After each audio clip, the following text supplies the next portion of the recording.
do multiple things is that no one feels like they're holding the entire company back, and then nothing gets done. And so this is why you feel so busy. You're trying to host all these parties at the same time. So let me explain why it's actually keeping you broke. What you have to realize is the real cost of change. So let's say that this line represents your normal revenue in the business, okay? If you do a change in the business, then you're almost always going to incur the cost of change, right? The business is going to go down. My estimate is that whenever we do something new, we lose 20% right off the bat before we get to realize any potential, not guaranteed, upside from that change. And so what's interesting though is that many entrepreneurs hear this and think, okay, well, I'm willing to risk this 20% decrease because maybe I'll get a 10% increase on whatever, on the other side of this. It's like, yeah, but for you to do you want to have a guaranteed 20 for a potential of 10? It's not a trade I would make. And so what ends up happening is that you end up realizing that the vast majority of tests you just shouldn't do.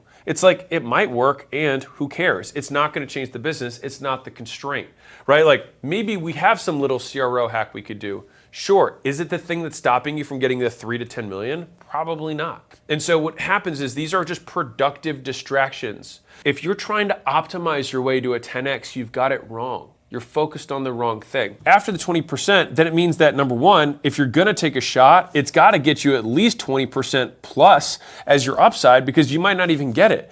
And so for me, this is my rule of thumb. I need at least a 20 on the top side so that I'm willing to take a guaranteed 20 on the downside. Now, number two is, let me show you what it looks like in reality.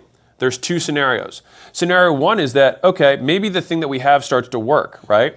So our performance starts to go up. But then right around here, we're like, you know what? Let's do another change. And so we have these changes that could work, but we're always mid another change. And so actually our performance is more here versus what it would be if we just changed nothing. Now, that's if this is under the assumption that all the changes you have are going to improve the business. But what if you're changing things and some of the changes you make actually make the business worse?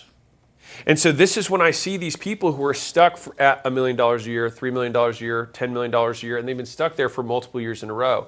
It's typically because they're changing too many things and because they're working on the wrong thing, right? And because they're changing so many things, they never have the bandwidth. They're starting too many parties at once to just focus on the one party that if they can crush it, they can get on the front page of the news, right? And so I had a business that came out here, really awesome lady, and she